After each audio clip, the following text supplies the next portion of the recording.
Men Raimov Iqboljon, Uchko'prik tumani Mirzaxo'ja qishlog'ida yashayman. Men tunuka sodiq boshlaganimga 9 yil bo'ldi. Hozirgi kunda bu tunukani orqasidan bok, paqir, unvonli, turba, shunga o'xshash narsalar ishlab chiqaramiz. Men shu paqirni yasab donasiga 2000 so'm, 2100 so'm pul olaman. Mening qo'limda 4 ta 5 ta ishchim bor. Ularga ish yetkazib beraman. Hozirgi kunda oylik daromadimiz 10 million, 15 million atrofida. Bizda hozir faqat paqir ishlab chiqarish mahsuloti. Oldin tog'ora ham ishlab chiqarilardi.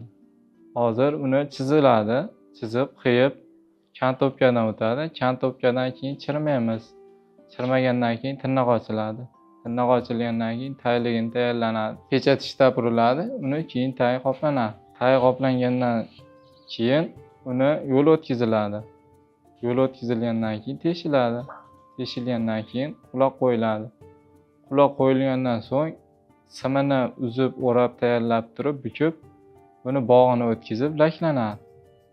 Laklanib bo'lgandan so'ng buni taklab baylanadi, eksportga tayyor holatda bo'ladi. Tojikiston, o'sha Turkmaniston chetga eksport qilinadi. O'zimizdan ham Marg'ilon, Samarqand, Xorazm shunaqa joylardan ham olib ketishadi. Biray bo'lib, biror nima bo'layotgan bo'lsa, uni pechatiga qarab o'zini mahsulotini tanib olishadi.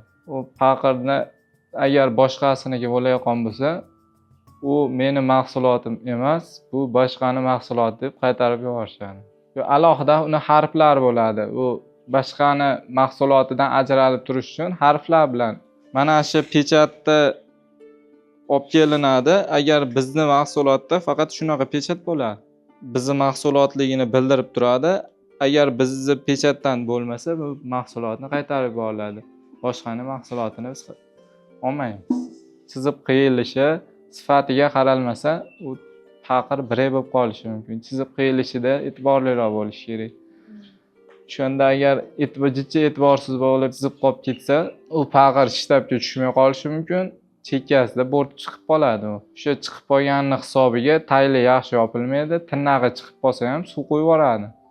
Chirmalishida ham kantopkadan agar biray chiqayotgan bo'lsa, biray chiqqan o chokini agar biray chiqqan bo'lsa, chirmasangiz, u chok qo'yib yuboradi. Chunki u bir-biriga kiyishmaydi. O'sha agar biray bo'lgan tomoni urilganda tekis holatda bo'lib ketadi, qiyilgan holatda bo'lib, u paqir biray bo'lib apparatdan chiqarayotganda choki ishib qo'yib yuboradi. O'shani hisobiga paqir suv qo'yib yuborishi, shunaqa holatlari yuzaga keladi. Hozir bizda 5 litr, 7 litr, 9 litr, 12 litr, 15 litrgacha qilinadi. Bu paqirlar suv uchun ishlatiladi. Atalab shunaqa narsalarda ham toshigani ishlatiladi. Qo'y uchun ham, bug'doy, kepak mahsulotlari uchun ham ishlatiladi. Shu sohaga qiziqib kirganman. Kirib ishlayverganman. Ustalardan hunarni o'rganganman. Oldin birinchi chizib, shu qaychi ushlashni o'rganganman. Tunukalar berishgan, tunuka berishgan qo'limda. O'shalarni qiyib sekin qiyishlar o'rganganman. 4 yil yo 4,5 yilda usta bo'lib chiqqanman uyga. Uyda usta bo'lib chiqqandan so'ng ishni boshlaganman. Andaza tayyorlangan uyda. Apparatlar hamma yo'q. Olib kelingan. Tayyor apparatlar hamma yo'q. Stanoylar olib bo'lgandan so'ng ustam uyga javob berib andaza yasalgan. Uyda andazani qo'yib sekin-asta chizishni boshlaganman. Uyda 1-2 yo 3 oy ishlab, yonimga bitta shogird oldim. Kuniga 80 ta, 90 ta paqir qilsam, u shogirdim bilan 100 ta, 120 tagacha ko'paytirib paqir qilganmiz. 3 yil yo 4 yil bo'lyapti do'kon ochganim. Buni zavqli tomoni paqirni ertadan chizib qiyilib, sifatli olib borilsa, apparatdan sifatlisa, xursand bo'lasiz. Agar shogirdingiz bo'lsa, shogirdingizga ham qiziqqan holda sherik bo'lsa, suhbatlashib, ish qilib, bitirib, bemalol bir kunda 150 ta 200 ta paqir bitirsangiz ham sherigingiz bilan suhbatlashib maza qilasiz. Bir kunlik daromadimiz 200 ta 250 ta paqir qilinadi. Narxiga keladigan bo'lsak, 500 ming, 400 ming, 500 ming atrofida bo'ladi. Hozir biz yasab beruvchimiz 2100 so'mdan olamiz. Asli paqirning narxi 15 ming so'm. Buni litriga qarab narxi oshib boraveradi. Hozir bu 12 litrimiz 12 ming so'm yo 11,5 ming so'm atrofida. 5 litrlarimiz ham 6 ming so'm.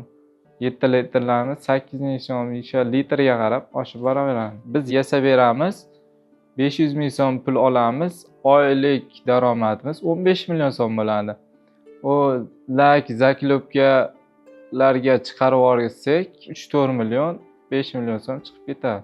Shogirdlarga ham oylik to'langanda 6,5 million, 7 million so'm oylik oladi. Bu faoliyatni ham kengaytirmoqchimiz. Shogirdlarning sonini ko'paytirib, apparatlar ham olamiz. Paqirda sonini yanada ko'paytirib, oylik daromadimizni 10-15 million so'm topib turgan bo'lsak, shuni 20-25 million, 30 million so'mgacha o'sha ko'tarish niyat bor. Endi bu hunarda foydali tomoni uyingizda bo'ladi. Oilangiz bilan birga ish qilasiz. Chetga chiqib pul topib turgan pulingizni ham uyda topsangiz bo'ladi shu ish orqali ham. Chunki siz bitta ishchi bo'lib birontasini qo'liga borib ishlasangiz, shu hunarni o'rgansangiz, oila a'zolaringiz, ukalaringiz, opalaringiz kelib o'sha ishni o'rgatsangiz, o'shanga qarashadi. Qilayotgan paqiringiz sonini ko'paytirib, daromad o'sha 200 ming, 300 ming kuniga topsangiz bo'ladi. 500 minggacha ham topsangiz bo'ladi.